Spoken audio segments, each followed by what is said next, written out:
Welcome to Scorched Earth and a general reading for the sign of Virgo, Sun, Moon or Ascendant for the month of August 2023. I hope you are well. I'm using the Night Sun Tarot for you today. Just before we begin, if the reading resonates with you and you'd like to go a little bit deeper, there will be an extended that you can access at the end. That's the first link in the description box. Second link in the description box is to my private community, which is the Order of the Phoenix over on the Circle platform. You can get access to all of the extended content for no extra cost. Hang out with a really quite extraordinary group of people. And we're even setting up classes and things like that over there. So if that's something that sounds of interest to you, you know what to do. Avail yourself of that link. Right, Virgo. I'm intrigued. Let's see what's going on with you. Can I have 3 cards for Virgo, please? There's the first one. It's just hopped out. 10 of Pentacles. Let's flip this around so you can see what I'm looking at. That's in your recent past. Current energy for Virgo, please. We have 2 cards. So we have the 5 of Wands and we have the Moon card. It's coming towards Virgo, please. Thank you. 2 of Wands. Interesting. We have the 7 of Pentacles at the bottom of the deck. And already I can sort of feel how this reading is going. And certainly what it seems to be pointing you towards. I mean, whenever the Moon shows up for me, just so you can see that properly, it is an indication that there is something deep going on within. Yeah? The Moon covers the things that are hidden, and the way that I read the tarot, that is the workings of the subconscious mind. Without getting into it too much ahead of time, you know, there's some very deep shift that I think is happening for you. But let's get some clarifiers out before I say any more. Tell me about the 10 of Pentacles, please. What is that here for Virgo? We have the 2 of Swords and the 5 of Pentacles. That's a really strong realization. Tell me about the 10 of Swords in reverse. 5 of Cups. Don't panic, this is all making a lot of sense. King of Wands, perfect. Tell me about this 2 of Wands, please. 2 of Pentacles in the reverse, and another reversed card, Ace of Cups with the 4 of Wands at the bottom of the deck. Right, sorry about the light bleaching the cards out a little bit. It's not even that sunny today. I don't even know how that happens. It's really overcast and grim actually outside. But there we go. Now, I'm hoping for most of you you'll be able to see that there is something really quite powerful occurring here in you during the month of August.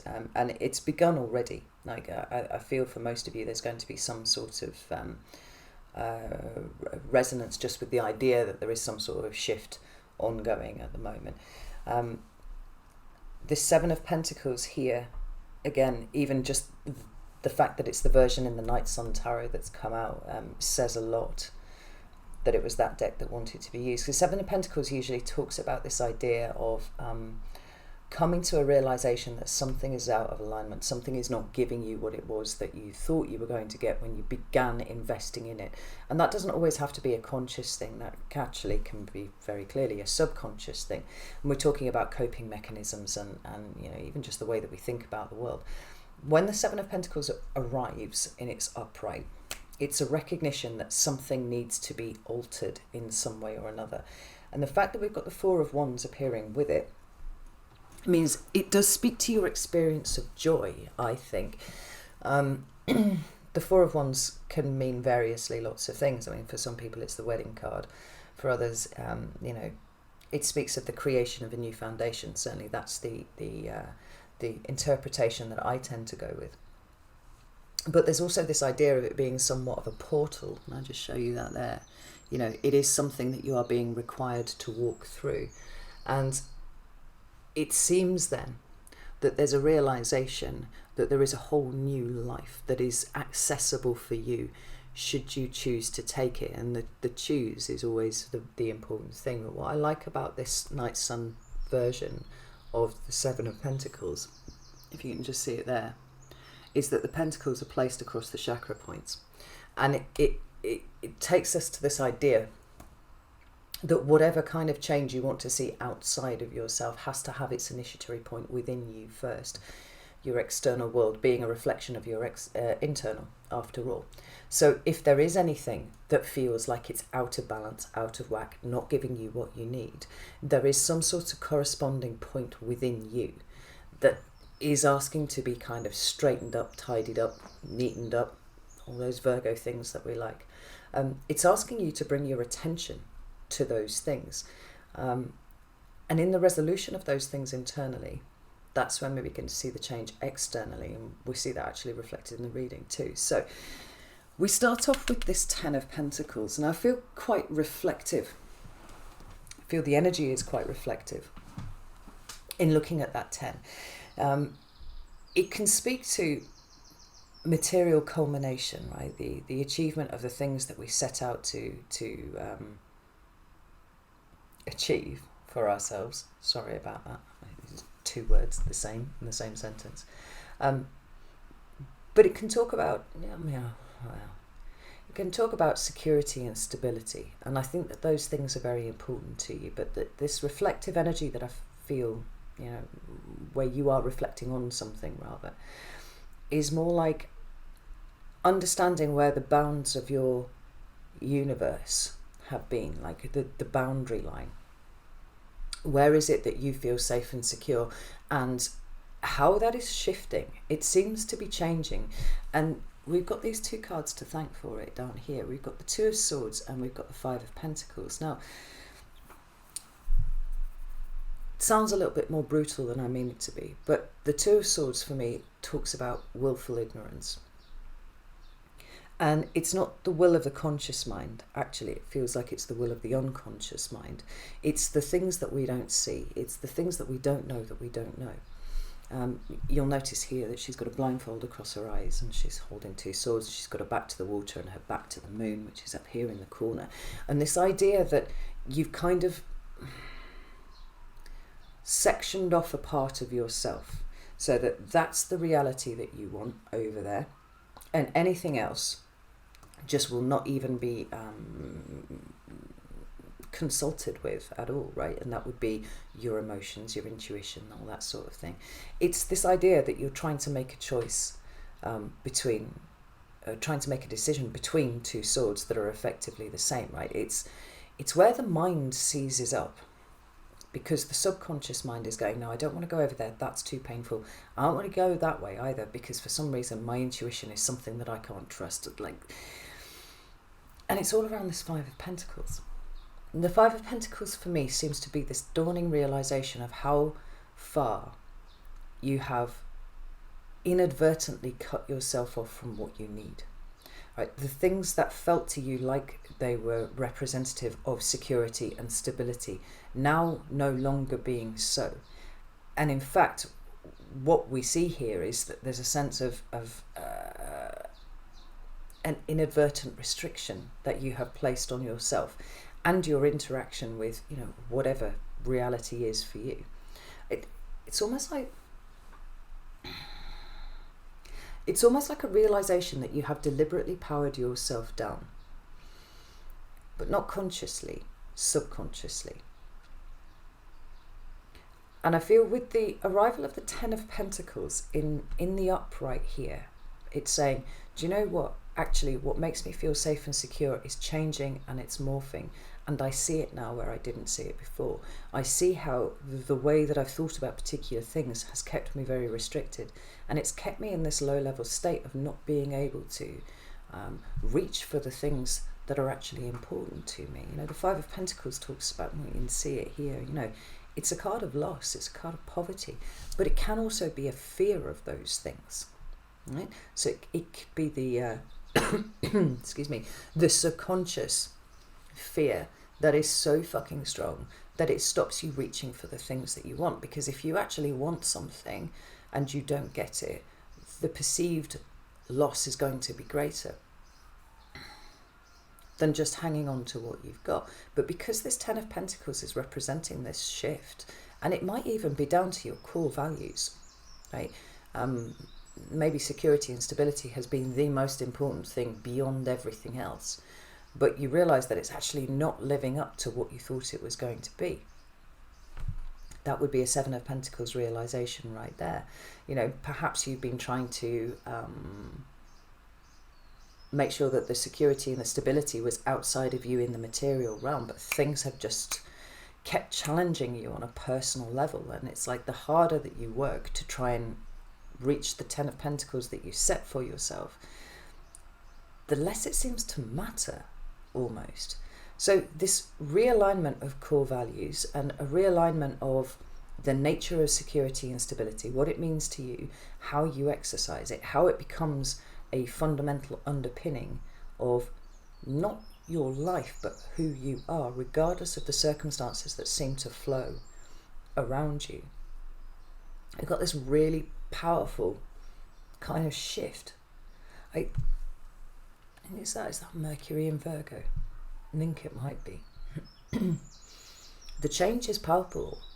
It's really, really strong. And it feels like there's just this little tweak that seems to need to be happening right now. That is realigning you with something different. Now, we've got the starting stages of it here. And we have a definite continuation of it in your current energy, because we've got this Five of Wands here, which is a card that talks about conflict and strife, generally speaking. And we've got it paired with the moon. Now, as it is, the Five of Wands for me represents, like I said, conflict or strife. That does not need to be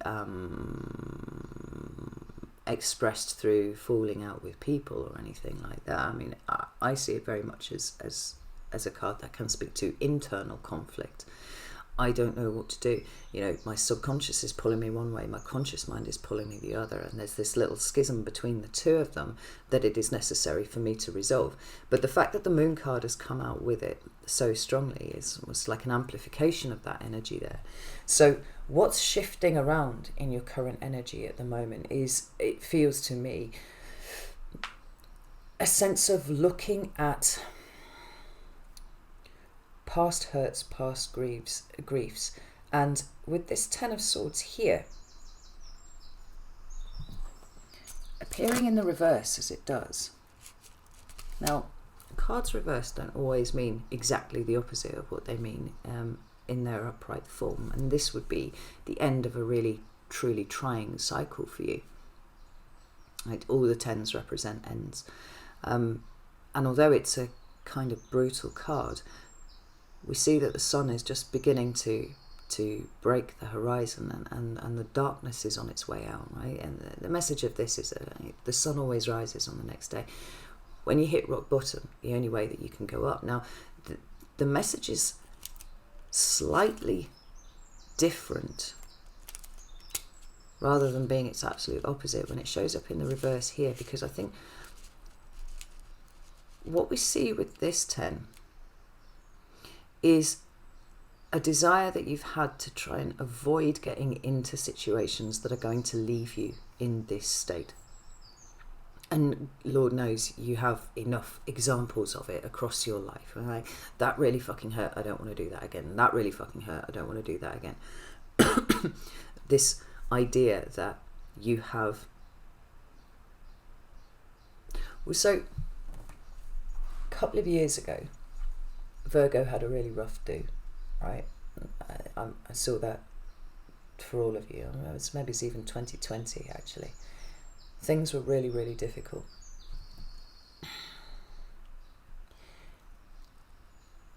And you took some time out. You know, we're always talking about retreating to the cave, and you absolutely did retreat to the cave in order to heal. And you've done a lot of that. But I think what was different this time round with that, and there was a lot of grief and there was a lot of loss involved with that, is that it seemed to trigger old wounds up to the surface, but in a different way to the way that you've experienced them before. I mean, for some of you, a lot of these memories were so repressed, like you literally didn't allow yourself to think about them that often, that it almost added an extra level of kicking to what it was that you were experiencing, right? This understanding that seemed to arise naturally in all of you, that this wasn't just a one-off thing. This seems to be a cycle. You know, that there's a cycle of repeated losses, things that have grieved you. For some of you, even things that were bordering on abusive, you know, or actually fell neatly into abuse. And it seems like there was a bigger picture that you were being asked to look at. Now, that's not a terribly comfortable place for Virgo anyway, because you naturally like to look at the detail of things. But it seems like focusing on the detail was stopping you seeing the wood for the trees. And in this last cycle of injury and recovery that you've been in, you've had the opportunity to step back and see things on the macro level. Notice these cycles, notice these patterns. And I think what's different here is that rather than going shit and just literally sprinting back to the cave and then walling it up and sitting there kind of hyperventilating, this becomes the thing. And it's like, once the awareness of cycles it appears, you know, once we really get in touch with that, there's a subtle shift.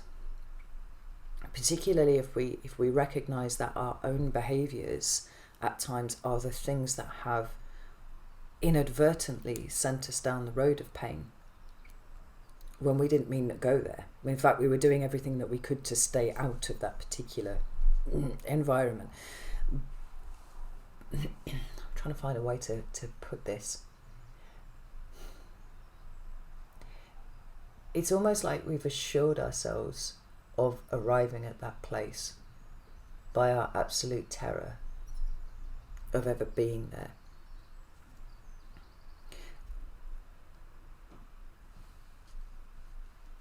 Notice how we've got a 10 and we've got a 5. We've got a 10 and we've got a 5. The 10s talk about completion. The 10s talk about an end to something, right? And the beginning again of a whole new cycle. But the 5s are the midway point. They speak of instability, right? Instability in finances, instability in energy levels. You know, for me, the pentacles are energetic currency. So like whatever you can invest becomes a pentacle. If you are afraid to invest, then it seems to me like you're constantly stuck in the midway of a cycle. It's not flowing as it should. With the 5 of Cups here, that deep sense of grief and loss, bereavement, perhaps even for some of you resentment and bitterness, and you know, there would be a reason, a fairly legitimate reason why you might feel that way, has kept you stuck in an energy of constantly trying to get away from that.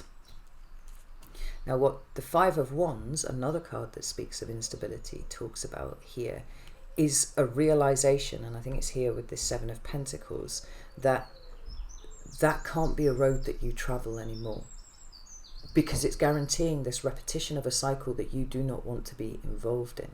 I love the fact that the King of Wands is here, because he really is casting his eye over everything that's going on here. And the King of Wands is you know, the active masculine expression of the fire element, right? It's about the doing, it's about the active.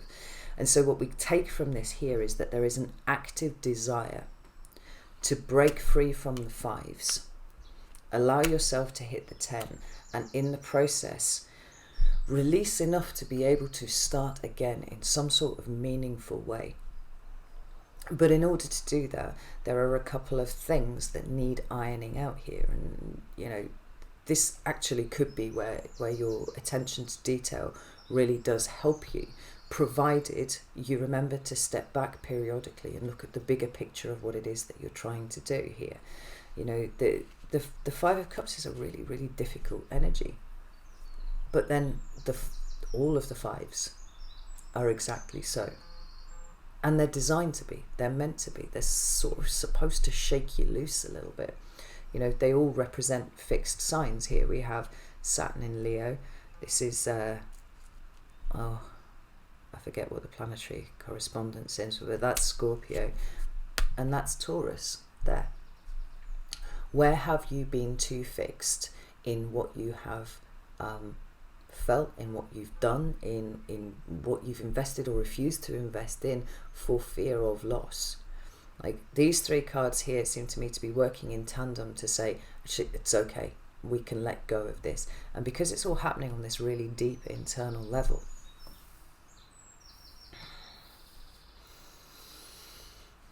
again, speaking to this, the King of Wands feels like he wants to tidy up. Got a little spider running across this card here. I don't know if the if you can see it on the camera. No, it's a tiny, tiny little spider.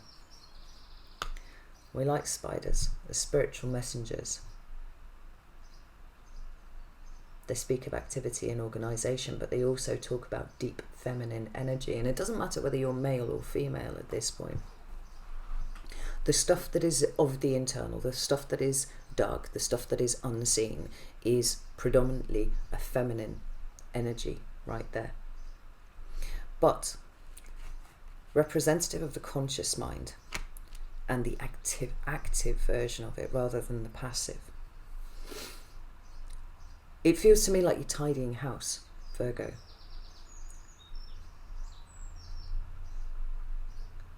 And house for you is the reality that you exist in right now. Like, this feels so cyclical, you know, with the interjection of the tens every here and there, you know, trying to avoid the tens here and there.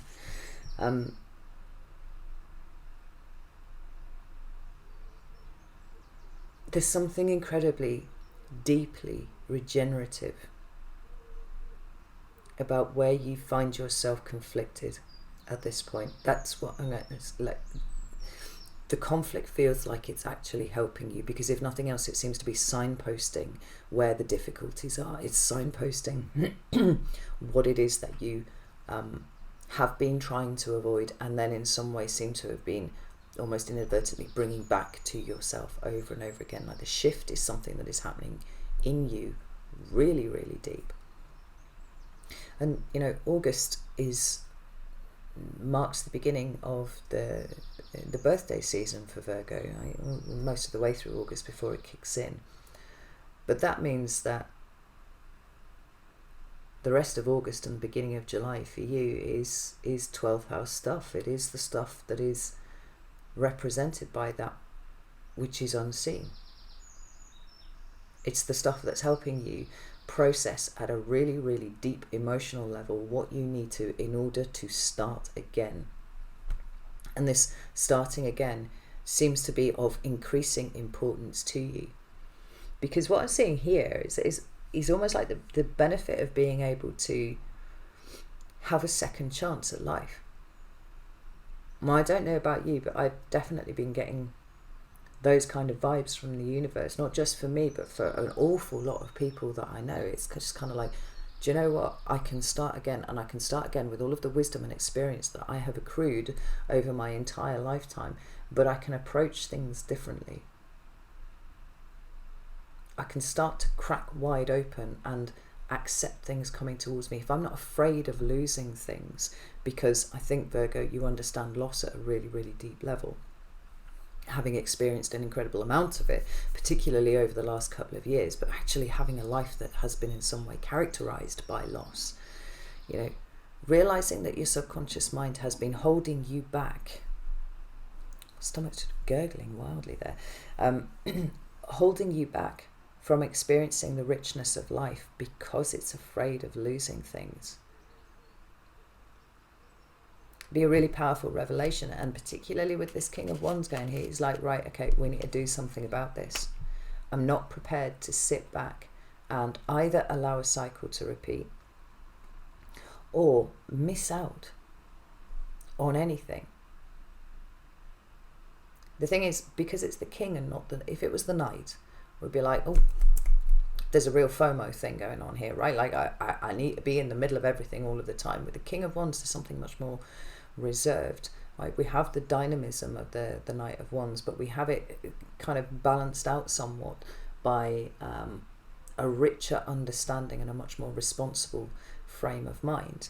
And he's going like, right, okay, like this really has gone on long enough, and now I'm wise, I have experience, I have a great deal of knowledge and wisdom that I can apply to this situation, and there's a true resolution to do things differently. So in some instances, it might actually involve, for some of you, allowing that Ten of Swords to right itself. Simply because there we have the acceptance of an end coming in, but there is also the promise of something new. We've got it right here. And that might involve going into places in yourself that you might not have chosen to do so at any other point, actually. I was going to say in any kind of other situation, but this feels like it's every single facet of your life. In the identification of what it is that you're conflicted about, what it is that you're resisting, what it is that you fear losing, and recognizing that everything that you've been through, you've come out the other side of. Right? There's no question of resilience here, Virgo. You've got it in fucking spades. The question is where you dare to allow yourself to hope. And I think for a lot of you, you're starting to realise the extent to which you haven't allowed yourself to hope, just in case. But now the promise of the Four of Wands seems to be so much richer for you.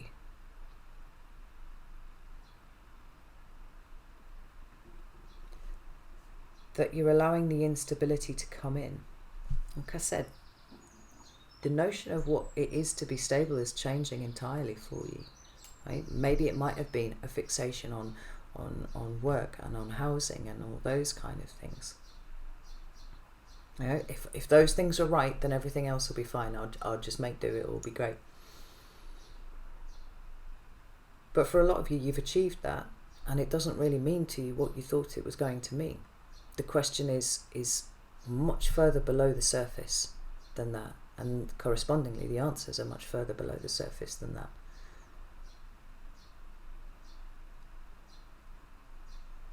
It's like you've been able to step out of yourself and have an active poke around, right? I've always said, like, I find it a really useful exercise to externalize rather than internalize. So, you know, I take a situation that I'm grappling with, and then I have in my head this thought experiment where somebody else comes to me with that issue. Like, what would I say to them about that? And so often, it's incredibly clear what I would say to somebody else about that. And it's somewhat miles away from what I'm actually doing about it. Like, learning to take your own advice, right? Virgo's very good at giving advice, actually. But the question of how far any of us are good at taking our own advice is an entirely different matter. I feel like this stepping back that you're doing, going, right, actually, I'm just going to, you know, crack the knuckles and get on with this. What am I going to do here? I feel like the ways in which you've tried to keep yourself small over your entire life, for whatever reason, right? Always staying in your lane and not expanding beyond that, has seen your lane almost like contract and get narrower and narrower and narrower as time's gone on. And it's almost claustrophobic. So it feels like a pressure on my chest here, and it's like, actually, no, I need to be pushing all of this outwards. And so we come to what August contains for you. Let's push these to one side. And we've got this Two of Wands. Now, the Two of Wands traditionally talks about a crossroads moment. We have, you know, the opportunity of going down route A, which is off to the left, or route B, which is off to the right. And we're kind of stood there at this crossroads. And because it's two, we're talking about walking through the consequences that one can expect of going from, you know, down one route rather than another. But increasingly over the last few months, I've started to see the Two of Wands speak more to the small decisions that we make 200 times a day about things, and the importance of those, like the cumulative effect of where they take us. Because most people are more comfortable in talking, when we're talking about taking control of their lives in some sort of way, when they are presented with a big life-changing choice. So they might not necessarily be comfortable with the life-changing consequences of that decision, but it's something that people tune into much more easily and go, right, okay, well, I can change my life now. I can go this way or I can go that way, and maybe one of those ways is just carrying on the route that you've been, doing, not getting yourself too far out of your lane, and the other one is something incredibly different. But in doing so, I think what a lot of people do is rob themselves of the realization that the life-changing stuff can actually happen 30 times a day. My late husband said to me once, you can change your life with a thought in an instant. And I was like, shut up, no, you can't do that. But you know what? He's absolutely right. He was absolutely right. Because it's about taking ownership of those little decisions. And Virgo, this is something that you should be, uniquely qualified to do. But I feel like a lot of those decisions have been made on autopilot. And if the King of Wands is doing anything to you in this current moment, he seems to be pulling all of those processes off autopilot, putting them onto manual and saying, right, why do I repeat this behavior daily? Why do I do this thing that allows me to feel like shit when it happens? Like, I could actually choose not to do that. For example, one thing. I'm trying to come up with a good example, right? Maybe we're talking about the inner critic, right? When the inner critic speaks and you listen and you go, of course you are correct, inner critic. Why the fuck would I even try and do X, Y, Z? Clearly not qualified to do it. Clearly not, anything. Instead of saying, do you know what, inner critic, that's not very useful. Why don't you just sit down for a moment? Because I'm actually looking to change my paradigm. I'm actually looking to shift it entirely. And you represent what was part of the old. So you have something to say, and, I'll choose whether I listen to it or not. But in pursuit of the new, I'm actually going to look around for some different information other than that which you provide. Now, obviously that's kind of a long-winded conversation to explain how we interact with our inner critic, for example. These things tend to happen at the speed of the subconscious, which in most instances works about 4 times faster than your conscious mind in certain situations, and they would be those fight or flight kind of moments. It works up to 20 times faster. Bearing this in mind, allowing those processes to go on unsupervised and, dare I say it, unscrutinized, means that we're constantly following these same grooves over and over again. Some of you have read the book How to Change Your Mind by, I think it's Michael Pollan.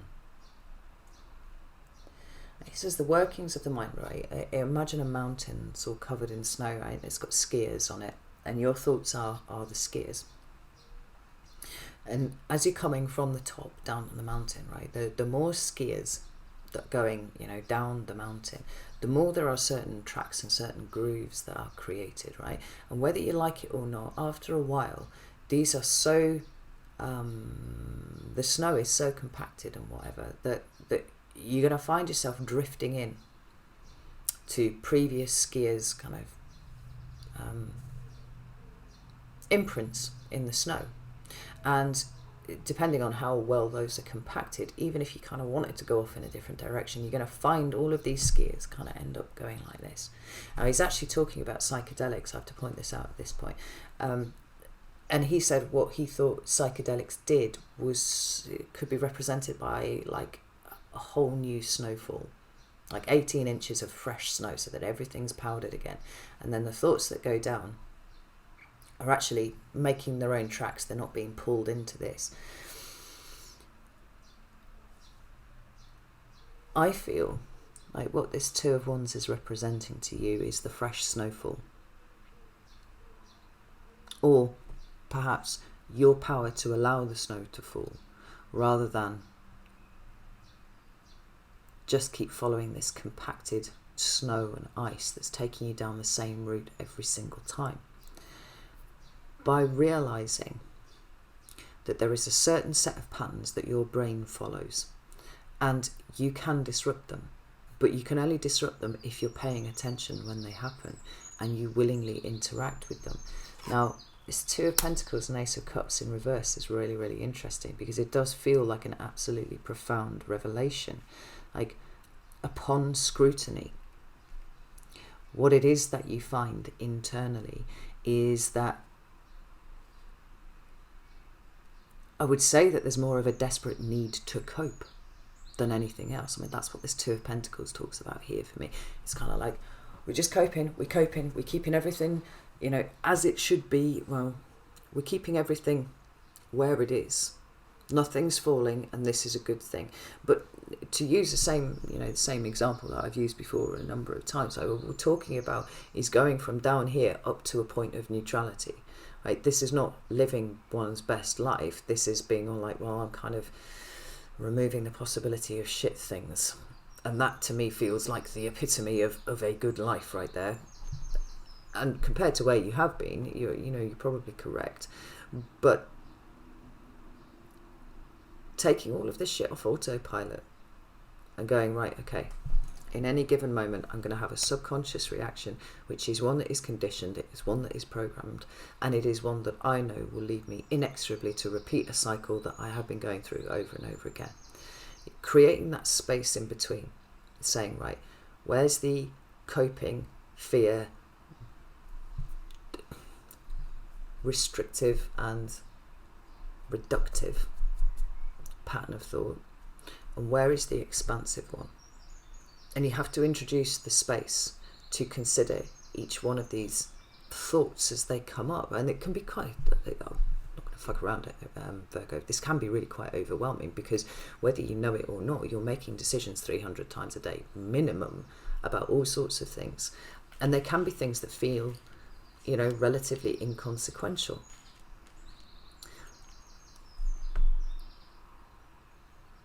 But it does not feel to me like any decision that you make 300 times a day is as inconsequential as you think it is, because it's keeping you in the tracks of the skiers that have been before. Each thought just ends up eventually joining this same one. Now, if you allow the snow to fall, and if you can allow your mind to wander, to explore possibilities, tracks, powdered snow, actually, no tracks, where it hasn't been before. Particularly if the Four of Wands is what is really occupying your mind at the moment, right? This idea of not only the construction of a new foundation, but the possession of joy, the feeling of warmth and cool things here, right? That you can build upon in the future. You might find yourself having some really quite extraordinary conversations with yourself this month. You might find yourself having extraordinary conversations with other people, actually.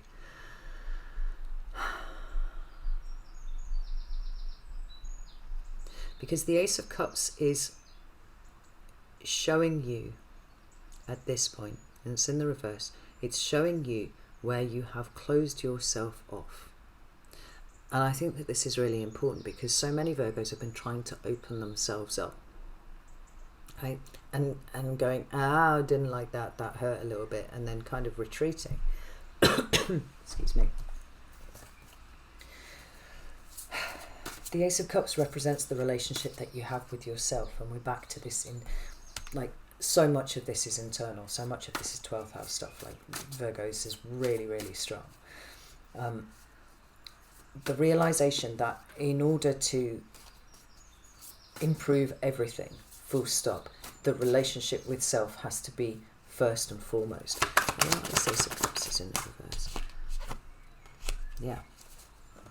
What we're talking about, let's just pop that there, it's got the Four of Swords at the bottom of the deck, is an absolute 180 in the way that you see yourself. Now, the Hanged Man is a card that's always depicted, the whatever it is depicted upside down, because we're looking for a new perspective, right? So it's always on a 180-degree angle from, you know, where everybody else is, or where your consistent thought patterning is. And what is it that is required here? It is a literal 180 on the position that you have held.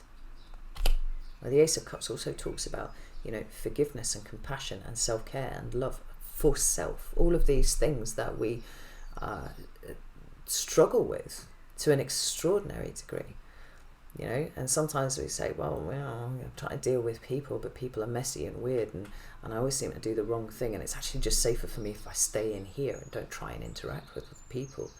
But again, everything that's going on externally for you is a reflection of what is going on in the internal state.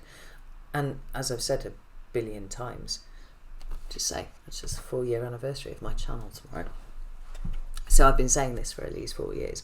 You know, we set the standard for how we want to be treated by how we treat ourselves, right? And that very, very simple initial step there can dictate all of our relationships, our work situations, you know, even how much money we can bring in and all that kind of thing, because money is an expression of power, and you know, when we feel powerless to in all of our dealings out here in the material world, our money will dry up. It's just an expression of that energy there. Whereas when we can get into an alignment with ourselves and go, do you know what, we are worthy and we are valid because we fucking exist, right? How many years do you have left on the planet, Virgo? You don't know, I don't know. I have absolutely no idea how many years I've got left on the planet. I hope it's a few, but whatever, you know. And the question of the extent to which you are going to allow what has happened to you before to dictate what happens to you in future is one that is being really strongly highlighted here. And it is uncomfortable, because you're going off-piste, as it were. If we're going to extend this skiing metaphor, you are going off-piste. But there's a considerable amount of skill and wisdom and all sorts of things that accompany you in the exploration of where you haven't been before, internally, mentally, emotionally. And if you can see yourself in the kind of light that has the Ace of Cups in the upright, because you have changed your perspective.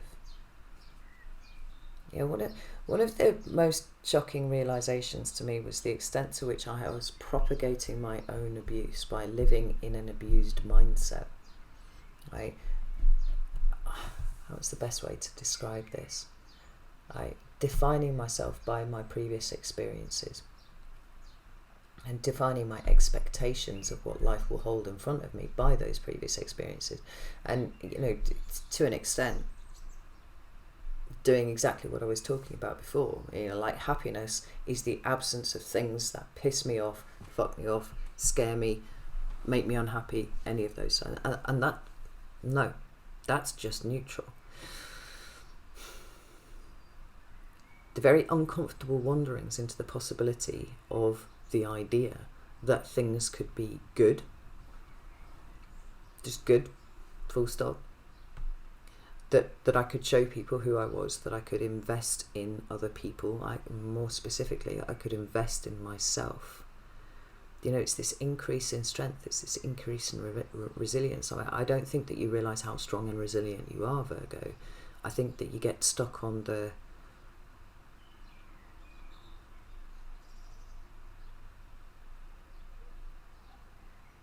in the overwhelm of the detail. And when we have really traumatic things that have occurred in our lives, we don't realise quite how much that closes down our experience of everything that life can be. And in that way, we perpetuate the abuse that we've suffered to ourselves. We do it ourselves to ourselves. And this Four of Swords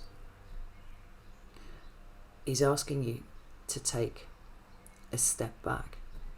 Right? We said this right at the beginning, right? It's take a step back, look at the bigger picture of your life.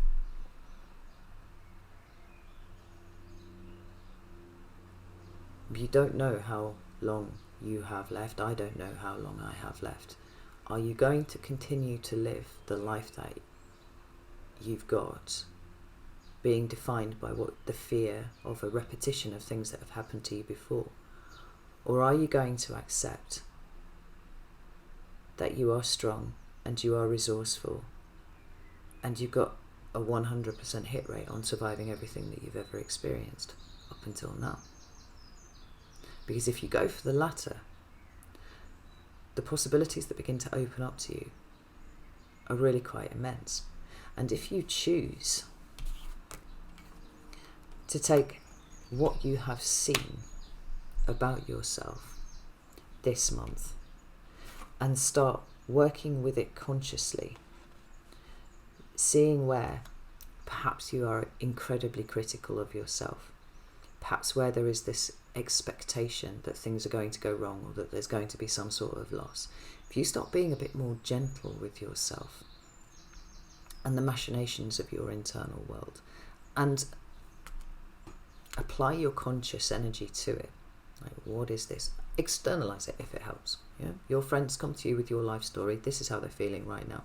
You know, I think every single one of you would probably give very different advice to the way that you allow your mind to work. There's something very powerful in claiming back the decision-making process from your subconscious mind. And I think that this is what August is all about for you here. If you can step back and see it for what it is, know that all things start with you. If they start with you, then they end with you too. And the question of what hasn't been allowed to end in the way that it needs to is one that is really showing its head here.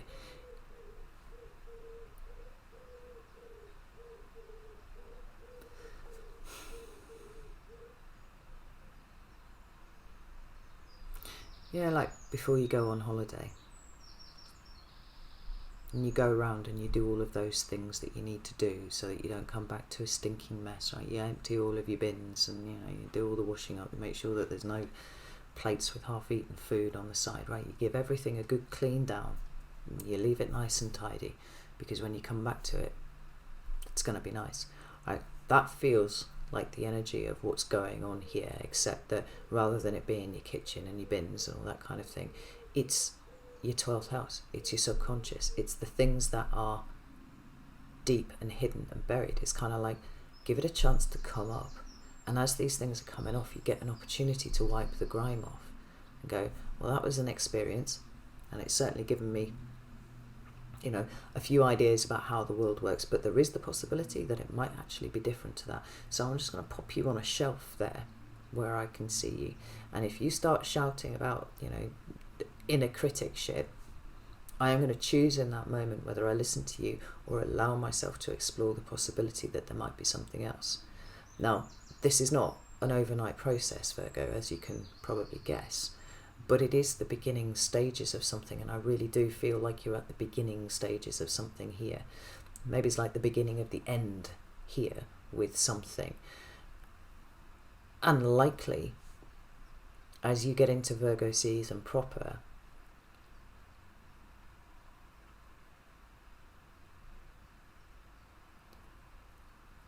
this increasing emphasis on the Four of Wands is going to pick up momentum. It's going to pick up speed. What you allow yourself to look for is what you will find. And if you are looking for something else, other than what the inner critic might say, other than what the internal space is shouting about and making a racket about, then that is what you will find. It's about pulling back and having a look, This is really interesting. I'm going to go over to the extended now, and we're going to dig into this energy of August a little bit stronger. See if I can't give you some advice about this.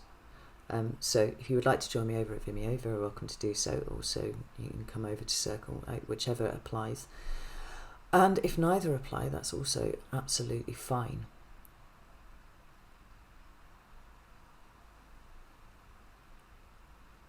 But if I was to give you any advice to take away from this, and perhaps if there is only one thing that you take away from this reading, it would be allow whatever comes up to come up this month. And wherever possible, try and view it objectively. Try and allow yourself a little bit of detachment, because there's a breaking of a cycle that is really, really strong here. And it's not about what's going on outside of you. It's not about the people that are outside of you. It's all coming down to, where am I a little bit off center? Because it feels like August is about straightening everything up. And when everything's straight, the energy can flow throughout all of this. And whatever decisions you need to make about how to change everything,